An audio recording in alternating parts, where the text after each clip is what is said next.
Hello and welcome to the iNet tutorials. Today we are going to learn about the Java language. Now, when we are learning any language, we must have an idea about what is the uniqueness of that language. Suppose you are going to learn Java after C and C++, you should have an idea that what is actual difference between C and C++ and the Java. It means that if I am learning C language, then there is no comparison with the other languages. But after C and C++, if I am learning a Java language, I must have the clear idea about the Java language in comparison with the C and C++. So, आज हम Java language के बारे में पढ़ने वाले हैं, लेकिन हम जावा लैंग्वेज के बारे में वो सारी चीजें देखने वाले हैं या हम वो डिस्कस करने वाले हैं जो C और C++ से थोड़ा सा अलग हो रहा है जावा लैंग्वेज के अंदर. या तो आप ऐसा बोल सकते हैं कि जावा लैंग्वेज के अंदर अगर मैं कोई प्रोग्राम बना रहा हूं और वो सेम प्रोग्राम अगर मैंने C या C++ के साथ रन किया हुआ है, तो बेसिकली डिफरेंस क्या पड़ता है, क्यों हम C और C++ सीखने के बाद जावा लैंग्वेज को सीख रहे हैं, पढ़ रहे हैं, या तो उसमें डिफरेंस क्या है. सो C और C++ ये दोनों चीजें आपने पढ़ी हुई है और आप उसे हाई लेवल लैंग्वेज मानते हो या हायर लेवल लैंग्वेज मानते हो, क्योंकि हम उसका कोड जो लिखते हैं the code is in English like word, या कोई भी ऐसी लैंग्वेज जिसको यूजर अच्छे से समझ सकता है, देख सकता है, वैसी लैंग्वेज. हम जानते हैं कि मशीन जो है, कोई भी सिस्टम है, वो कभी भी इंग्लिश या कोई भी ऐसी लैंग्वेज को नहीं समझ पाता. कोई भी प्रोग्राम आप जब भी बना रहे हो हायर लेवल लैंग्वेज के अंदर, उसको वो कंपाइल करता है, रन करता है. कंपाइल करने का मतलब ही ये होता है कि उसको वो मशीन कोड के अंदर ट्रांसलेट करता है. ये सारी चीजें हम जानते हैं C और C++ के अंदर कहीं ना कहीं हमने सीखा हुआ है. तो कॉमन चीज ये है C, C++ और जावा के अंदर कि जावा भी हायर लेवल लैंग्वेज है.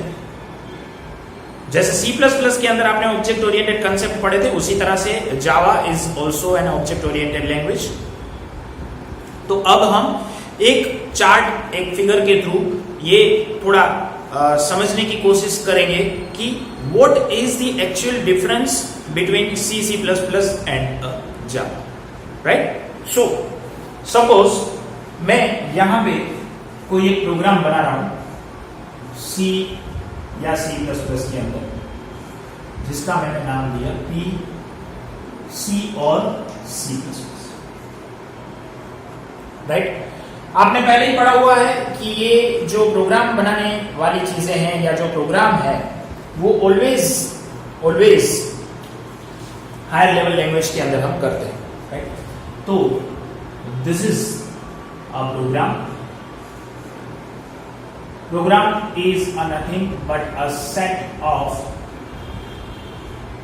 instructions. अब इसे मैं बोल सकता हूं सोर्स कोड. नाउ अगेन मैं एक प्रोग्राम जावा के अंदर बनाने की कोशिश कर रहा हूं. राइट. जावा के अंदर एक प्रोग्राम बनाने की कोशिश कर रहा हूं. अब उसको मैं नाम देता हूं p.java. Again this is the source code. ये दोनों ही प्रोग्राम जो बने हुए हैं, it is in HLL, means high level language. Right. C और C++ या जावा क्या है, हाई लेवल लैंग्वेज है, यानी कि जो भी कोड हम लिखते हैं वो इंग्लिश लाइक वर्ड या यूजर जिसको समझ सके वैसी लैंग्वेज के अंदर लिखते हैं. राइट. ओके. सो P के अंदर एक C++ के अंदर एक प्रोग्राम बनाया जिसका नाम मैंने दिया है p.c और C++. जावा के अंदर प्रोग्राम बनाया p.java. अब यहां से हम स्टार्ट करते हैं कि जब भी आप C और C++ के प्रोग्राम को बनाने के बाद, सोर्स कोड को बनाने के बाद आप जब भी उसको कंपाइल करते हो तो एक्चुअल क्या प्रोसेस होता है, right? So what is the definition of the compilation? What is the definition of the compilation? Compilation is nothing but a process to check our code whether it is according to the syntactical rule of that language or not. किसी भी code को जब आप compile करते हो C, C++ और जावा, compilation का मतलब बनता है कि आप उसकी सिंथेटिकल चेकिंग कर रहे हो कि वो कोड जो आपने बनाया है वो according to the language rules है या नहीं। सपोज वो अकॉर्डिंग टू द लैंग्वेज है, according to the language rules है, उसके सारे सिंटैक्स करेक्ट हैं तो कोई एरर नहीं मिलता है। अगर उसमें कोई सिंथेटिकल एरर है, उसका सिंटैक्स लैंग्वेज रूल्स जो है उसके हिसाब से नहीं है, then you will find compilation error, you will find compilation. तो यहां पे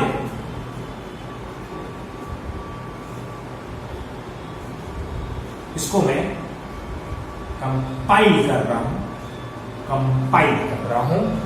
कंपाइल करना मतलब कि C या तो C++ कंपाइलर को कॉल करना जो ये कोड इनपुट करेगा और मुझे एक कोड आउटपुट में मिलेगा, एक कोड आउटपुट में मिलेगा जिसको मैं बोलूंगा ऑब्जेक्ट कोड,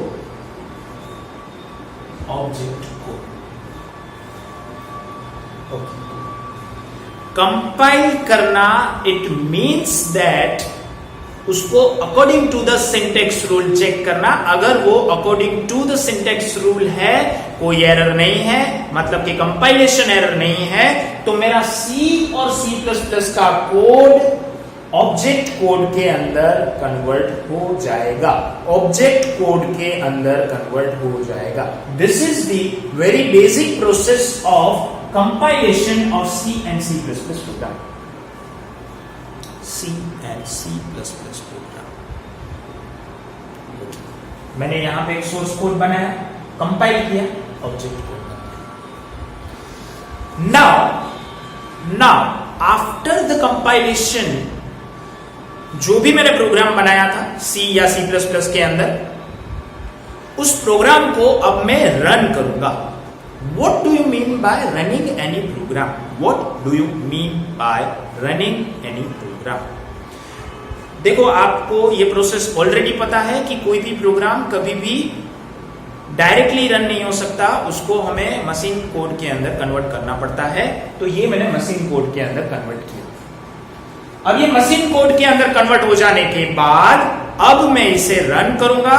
मीन्स जब मैंने ये प्रोग्राम बनाया, जब मैंने ये प्रोग्राम बनाया उस टाइम पे मैंने उसका कुछ आउटपुट, डिजायर्ड आउटपुट सोचा होगा या मुझे पता होगा कि when I am running this program I will get this output. Suppose you are going to run compile any program, अब उसका एक्सपेक्टेड आउटपुट आपको पता होना चाहिए और हमें पता भी होता है। सपोज हम ओड इवन प्रोग्राम कर रहे हैं तो हमें पता रहता है कि जब हम ओड नंबर डालेंगे तो प्रोग्राम रिटर्न करेगा ओड नंबर, और इवन नंबर डालेंगे तो प्रोग्राम रिटर्न करेगा इवन, राइट? सो बेसिकली हमें ये पता है कि कोई भी प्रोग्राम जब हम बना रहे हैं उसका आउटपुट, एक्सपेक्टेड आउटपुट क्या है, राइट? तो रन करना यानी उसे चेक करना कि मुझे एक्सपेक्टेड आउटपुट मिल रहा है या नहीं मिल रहा है, एक्सपेक्टेड आउटपुट मिल रहा है या नहीं मिल रहा है। लेकिन यहां पे जब मैं किसी भी प्रोग्राम को रन कर रहा हूं तो मुझे C++ या C के अंदर रन करने के लिए दो चीजों की जरूरत होती है। एक होता है लोडर, एक होता है लिंकर। अरे सर ये तो कभी सुना ही नहीं है, what do you mean by loader and what do you mean by linker. Okay, देखो जब भी आप सी प्रोग्राम बना रहे हो then you are going to add header files, include stdio.h, include conio.h. Next, if you are going to make any C++ code, आप वहां पे लिखते हो include iostream.h. यस, अब ये सारी चीजें क्या है? This all are the header files. Header files का मतलब बनता है कि उसके अंदर जो कोड लिखी हुई है, उसके अंदर जो फंक्शंस बने हुए हैं, कुछ इनबिल्ट फंक्शंस बने हुए हैं, उसको हम यहां पे यूज कर रहे हैं, राइट। सो अब ये जो हेडर फाइल वगैरह हमने लगाई हुई है, वो जब रन होगा प्रोग्राम, उस टाइम पे उसकी जरूरत पड़ेगी, और जरूरत पड़ने पे कंपाइलर क्या करेगा? पहले उसको लोड करेगा। लोड करना मीन्स सेकेंडरी मेमोरी से उसे प्राइमरी मेमोरी में लाना। अगर आपने फर्स्ट सेम पढ़ा हुआ है अच्छे से, तो मुझे बताने की जरूरत नहीं है कि सेकेंडरी मेमोरी क्या है, प्राइमरी मेमोरी क्या है। लोड करना मीन्स उसको सेकेंडरी मेमोरी से प्राइमरी मेमोरी के अंदर लेके आना, तो उसे बोलते हैं loading of the program. Loading of the program means उसको सेकेंडरी मेमोरी में से प्राइमरी मेमोरी में लाना, ताकि कंपाइलर उसे देख सके, रन कर सके, उसके अंदर से जो सारी चीजें चाहिए वो हम ले सके। दूसरा जो यहां पे इंपॉर्टेंट चीज यूज हो रहा है, it is linker. What do you mean by linker? Linker means nothing but linking specific file to your program. आपने OD1 का प्रोग्राम बनाया है, आपने प्राइम नंबर का प्रोग्राम बनाया है, आपने कोई भी प्रोग्राम बनाया है, हेडर फाइल आपको वहां पे लिंक की हुई नहीं मिलेगी, तो आपका कोड सही होने के बावजूद एग्जीक्यूट नहीं हो पाएगा। सो लिंकर यहां पे क्या करेगा? ये जो प्रोग्राम, जो लोडर प्राइमरी मेमोरी के अंदर लेके आया है जो फाइल को, उस फाइल को वो अपने प्रोग्राम के साथ लिंक करेगा। जो हेडर फाइल आपने ऐड की थी, उसी हेडर फाइल को वो लिंकर प्रोग्राम के साथ लिंक करेगा, ताकि आपकी जो कोड है वो विदाउट एनी एरर रन हो सके। This is the role of loader and linker. जैसे ही ये दोनों अपना काम खत्म करेंगे, वैसे ही यहां पे जो ऑब्जेक्ट कोड है वो मशीन के अंदर एग्जीक्यूट हो जाएगा, और ये बन जाएगा एग्जीक्यूटेबल।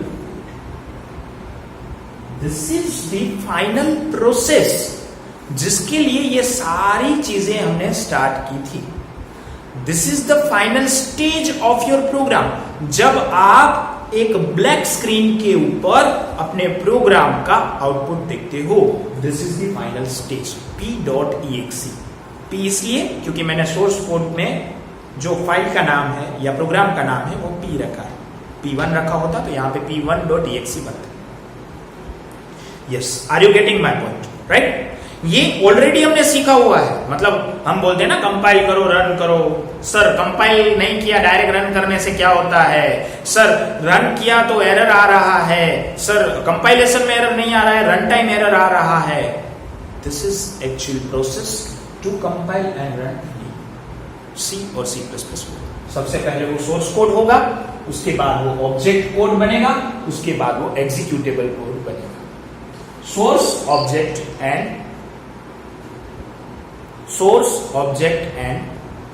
एग्जीक्यूटेबल। नाउ सपोज मैंने यहां पे जावा फाइल को कंपाइल किया, तो उसके ऊपर से ये सारी चीजें बन के आएगी, जिसको मैं बोलूंगा p.class and this is my byte code।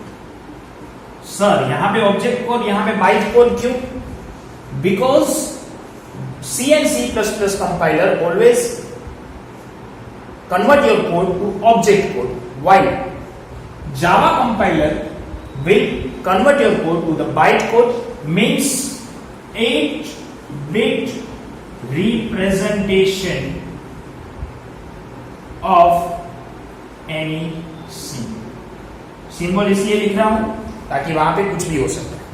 Symbol इसलिए लिख रहा हूं ताकि वहां पे कुछ भी हो सकता है, राइट। सो यहां पे 8-bit representation of the 8-bit representation of any symbol बन जाएगा, इसलिए इसको बोला जाता है बाइट।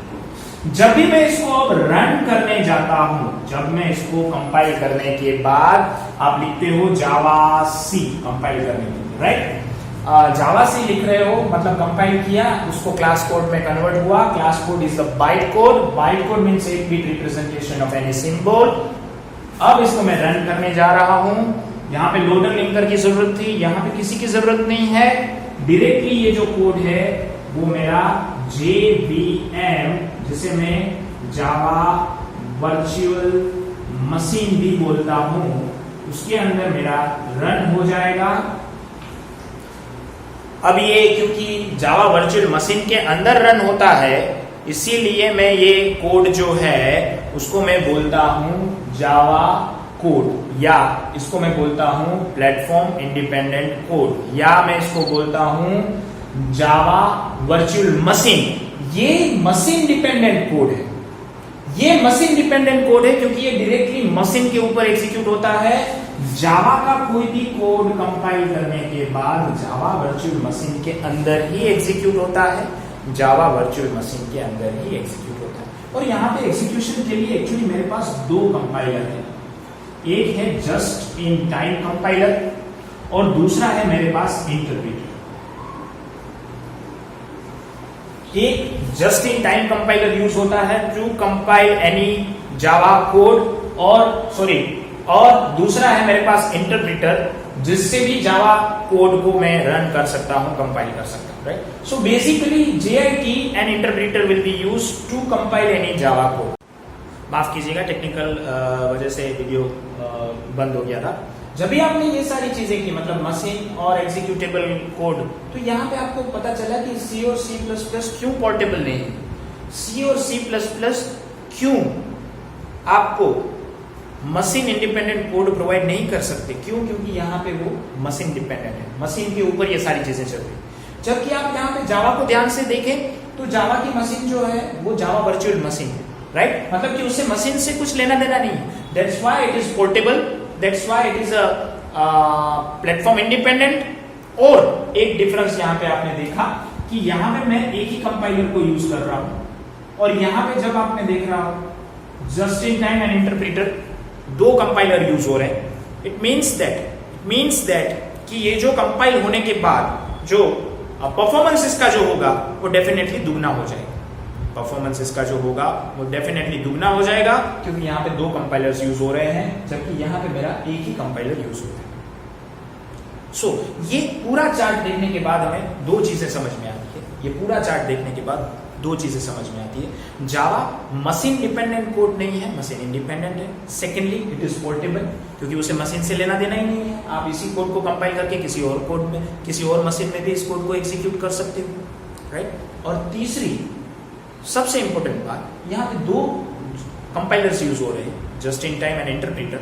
इसका मतलब ये बनता है कि C++ की कंपैरिजन में इसका जो परफॉर्मेंस है वो ऑलवेज आपको हायर लेवल परफॉर्मेंस मिलेगा, राइट। फटाफट रिपीट करते हैं। Source code to object code to executable, to find N L, compiler is there and loader linker is there. Again C and C++ code machine पे execute होता है, that's why it is machine dependent code. Next, Java compilation, it will convert it to the bytecode. Bytecode means 8-bit representation of any symbol. Class file बनने के बाद उसको run करने के लिए जावा वर्चुअल मशीन के अंदर भेजा जाएगा। Now no need to have loader and linker separately. Java virtual machine के अंदर जो सारी चीजें चाहिए वो अवेलेबल है उसके लिए, और ये फाइल इजीली यहाँ पे एग्जीक्यूट हो सकती है। अगेन यहाँ पे हम 2 कंपाइलर्स को यूज कर रहे हैं, just in time compiler and second is interpreter. Last but not the list, ये चार्ट के बाद यहां से 3 हमारे ऐसे पॉइंट्स निकल के आते हैं कि एक तो ये हाई परफॉर्मेंस है compare to C and C++। Second, it is portable, क्योंकि आपने देखा यहां पे मशीन की कोई कॉन्फ़िगरेशन या ऑपरेटिंग सिस्टम से उसको कोई लेना देना नहीं है, डायरेक्टली वो जावा वर्चुअल मशीन के अंदर एग्जीक्यूट हो रही है। एंड लास्ट, प्लेटफॉर्म इंडिपेंडेंट, यानी कि यहां पे जो प्लेटफॉर्म है उसका C++ को जैसे प्लेटफॉर्म की जरूरत है, यहां पे उसको प्लेटफॉर्म की या प्लेटफॉर्म के फीचर्स की जरूरत नहीं है, क्योंकि वो डायरेक्टली JVM पे एग्जीक्यूट होता है, राइट। सो जब किसी भी लैंग्वेज को हम पढ़ने जा रहे हैं, सीखने जा रहे हैं, तो उसका मेन डिफरेंस हमें पता होना चाहिए। अगर वही पता नहीं है तो शायद ये सारी चीजें पढ़ना थोड़ा सा हमारे लिए डिफिकल्ट हो जाता है। ये पूरा प्रोसेस मैंने एक्सप्लेन किया है। आशा करता हूं कि आपको ये वीडियो पसंद आया होगा। अगर आपको हमारे वीडियो के अंदर कोई भी इनपुट लग रहा है तो हम उसे आप उस हमें लिख भेजिए, हम ज़रूर उसे सुधारने की कोशिश करेंगे। बहुत सारे इनपुट्स आए हुए हैं और उसी पे हम काम कर रहे हैं। लेकिन अगर ये वीडियो पसंद आ रहा है तो दोस्तों के साथ शेयर करें, लाइक्स करें और उसे सब्सक्राइब करें। Thank you.